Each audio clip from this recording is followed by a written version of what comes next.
ঘুম থেকে তখনও উঠিনি মানে তখনও বিছানা ছাড়িনি। শীতের দিনে লেপের ভেতর থেকে বেরিয়ে আসতে একটু ঢিলেমিই করি। তার ওপর যদি ছুটির দিন হয়, উঠছি করেই তো ঘণ্টাখানেক কেটে যায়। ছুটির দিন বলেই লেপ কাঁথা আঁকড়ে পড়েছিলুম। হঠাৎ কানে এলো চৈতালি কাকিমার গলা। কি একটা দরকারে কাকিমা মায়ের কাছে এসেছে সাত সকালে। কানে এলো, নতুন বউ কোথায় গো? এখনও ঘুম থেকে ওঠেনি নাকি? উত্তরে মা বলল, বৌমা তো বাড়িতে নেই, আমাকে বলল বাপের বাড়ি গিয়ে কদিন থাকবো মা, বাবা মায়ের জন্য মন কেমন করছে। বাবা মায়ের খুব আদুরে মেয়ে তো, আমি নিজেই বললাম, যাও 1 সপ্তাহ ঘুরে এসো। রুদ্র তো একটু গোঁ করছিল, বলল 1 সপ্তাহ, 3 দিন থেকেই চলে আসবে। আমি বরং ধমক দিয়ে বললাম, কেন রে, বাবা মায়ের কাছে ওর থাকতে ইচ্ছে করে না বুঝি? তোকে তো আর নিজের বাড়ি নিজের মাকে ছেড়ে থাকতে হচ্ছে না, থাকতে হলে বুঝতিস। রুদ্র মানে আমি, আমার বিয়ে হয়েছে সবে তখন 3 মাস। শুয়ে শুয়ে মা আর ওই কাকিমার কথোপকথন শুনছিলাম। মায়ের কথা শুনে চৈতালি কাকিমাকে বলতে শুনলাম, দেখো বিনাদি, সব মেয়েই বাবার আদুরে হয়, তবে বেশি আদর তুমি দিও না। শক্ত হাতে ধরে রাখতে না পারলে হাত ছাড়া হবে তোমার ছেলে। কিছু মনে করো না, একটা কথা বলি, তোমার ছেলে যেভাবে বউকে বাইকের পিছনে বসিয়ে রোজ রোজ ঘুরে বেড়াতে দেখি, এতটা বাড়াবাড়িও কেউ করে না। কথাটা শুনে ভীষণ রাগ হচ্ছিল। ভাবলাম কাকিমাকে গিয়ে 2টো কথা শুনিয়েই দিই। দেখলাম আমার মাই তার জবাব দিয়ে দিল, এই বয়সে একটু করুক, এখন না ঘুরলে কবে ঘুরবে? জানো, আমার ছেলেটা ঠিক ওর বাবারই মতো। ওর বাবাও বিয়ের পর আমাকে নিয়ে একটু আধটু ঘুরতে যেত, কিন্তু আমার শাশুড়ির জন্য আমাদের সে শখ পূরণ করতে পারিনি। উনি পছন্দ করতেন না, কোথাও বেরোলেই ভীষণ অশান্তি হতো। আমার স্বামীও তখন অশান্তির ভয়ে আর যেতে চাইতো না। আমাকে বলতো, আমাদেরও তো একটা জীবন আছে, আনন্দ করতেও তো পারি, মা যে কেন অশান্তি করে বুঝি না। কেমন যেন মন মরা হয়ে থাকতো আমার স্বামী। আমি বুঝতে পারতাম ওর মানসিক অবস্থা, কিন্তু আমিও নিরুপায়।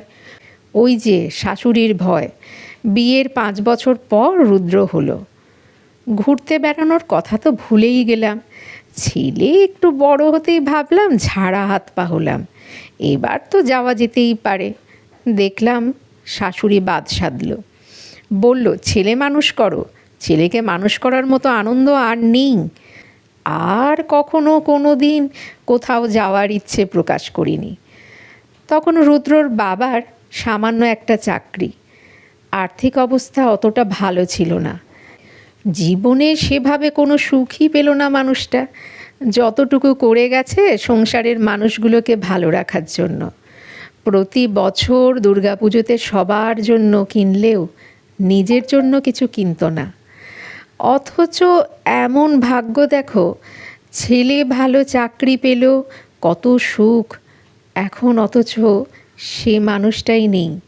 এই যে ছেলের বিয়ে দিয়েছি, এই যে ওরা ঘুরে বেড়াচ্ছে, আনন্দ করছে, এতেই আমার সুখ শান্তি। যেটা ওর বাবা পারেনি সেটা ছেলে করতে পারছে তো। আমি বুঝি ছেলের বউয়ের সাথে ভালো ব্যবহার করা মানে নিজের ছেলেকেই ভালো রাখা। সেটা তখন আমার শাশুড়ি বোঝেনি। আমাকে জব্দ করতে গিয়ে তো নিজের ছেলের সুখটাকে কেড়ে নিয়েছে। আমি তো আর আদ্যিকালের শাশুড়ি না, এমনটা হতে দেখলে জ্বলতে থাকবো। আমরা এ যুগের শাশুড়ি। চৈতালিদি, তোমারও তো একটা মাত্র মেয়ে, তোমার জামাই যখন দেশ বিদেশে মেয়েকে নিয়ে ঘুরে বেড়ায়, তুমি যেমন গর্ব করে বলো আমার মেয়ে অস্ট্রেলিয়া ঘুরছে, তেমনি আমিও বলতে পারি যেন। জানো তো, আমাদের সমাজে জামাই আদর হয়, কিন্তু বৌমার আদর কদর হয় না। যদি হয় তাহলে আত্মীয় স্বজন পাড়া প্রতিবেশী তখন সহ্য করতে পারে না। কথাটা তুমি খারাপভাবে নিও না। আসলে তোমার মতন আমার নিজের বোনও ফোন করে আমাকে এমন কথাই বলেছে। সে যাই হোক, বলো কি দরকার, সাত সকালে বিনাদিকে মনে পড়ল? কথাগুলো শুনে কাকিমা দরকার না মিটিয়ে বাড়ি চলে গিয়েছিল। মনে মনে ভাবছিলাম, এই না হলো আমার মা, আচ্ছা কষে দিয়েছে, গুরু ঘাটিয়ে বিদ্যে নেওয়ার ফল এবার বোঝো। তারপর থেকে কাকিমা আমাদের বাড়িতে অনেকবার এসেছে, কোনো দিন আর এমন প্রসঙ্গ তোলেনি। তবে মায়ের এই আধুনিক চিন্তাধারাটা চিরকালের, সেই কোন ছোটোবেলা থেকে দেখে আসছি। ছোটোবেলার একটি ঘটনা খুব মনে পড়ে। মায়ের সঙ্গে আমার ঠাকুমার সে কি ঝামেলা।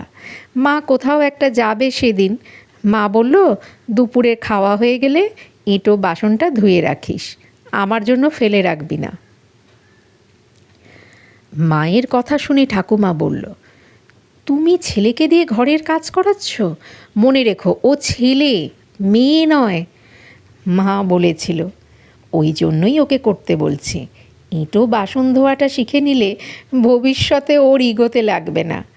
মা বেরিয়ে যাওয়ার পর আমার ঠাকুমা আমাকে বলেছিল, দাদু ভাই, তুমি একদম বাসন ধোবে না, ওই কাজগুলো তোমার নয়, তোমার মায়ের বুদ্ধিশুদ্ধি একটু কম আছে। তবে আমার বাবা আমার কানে কানে বলেছিল, মা যা বলেছে তাই শোনো, খাওয়ার পর নিজের বাসনটা ধুয়ে রাখাই কর্তব্য।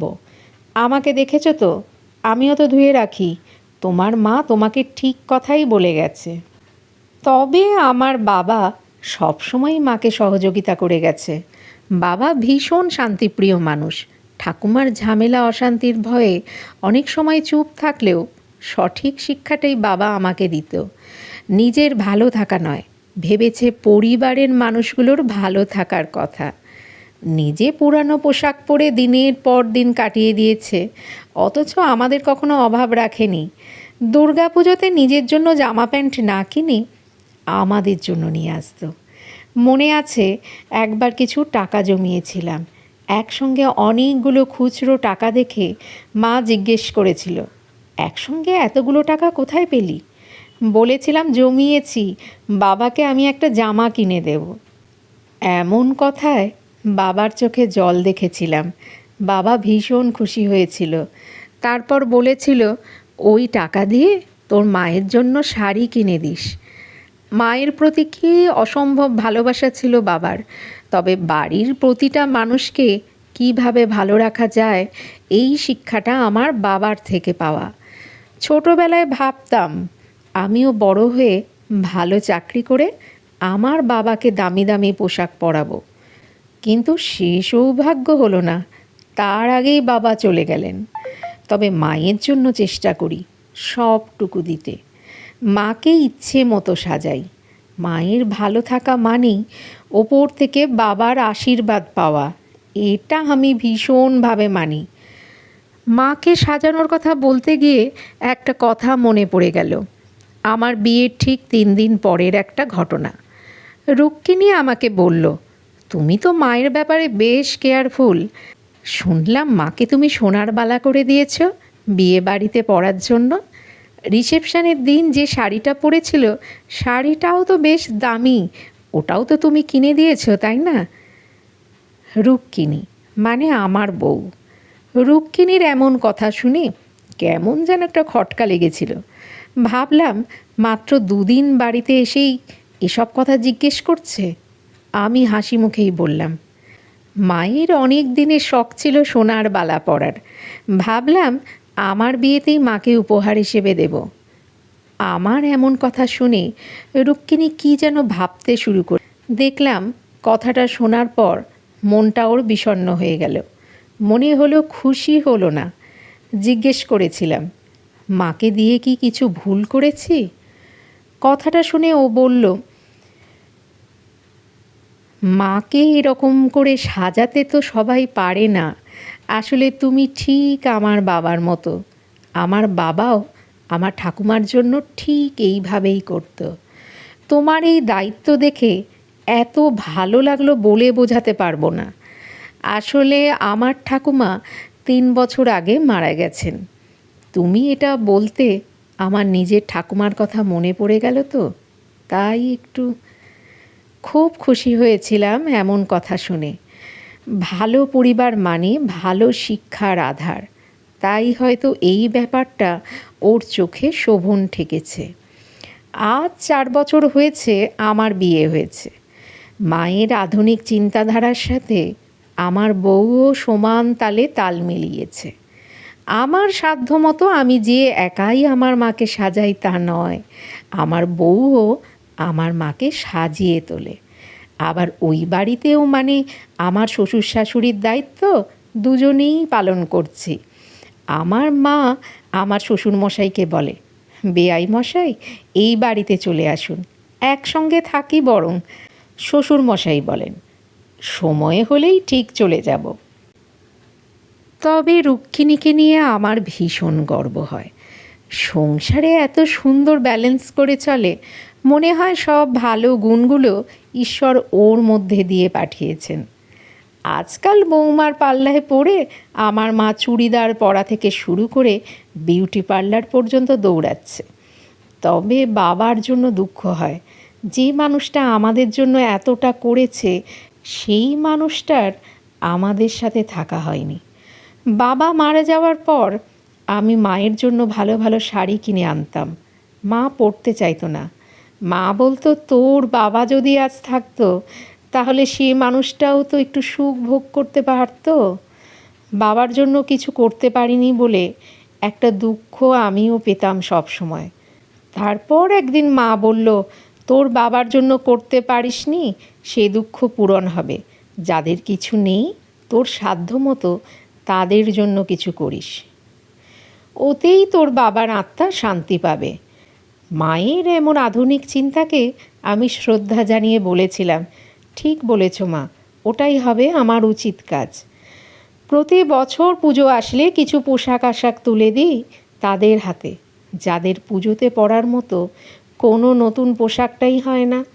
সেই ট্র্যাডিশন 7 বছর ধরে চলে আসছে। আগে আমি একাই এ কাজ করতাম, এখন সাথে পেয়েছি রুক্মিণীকে।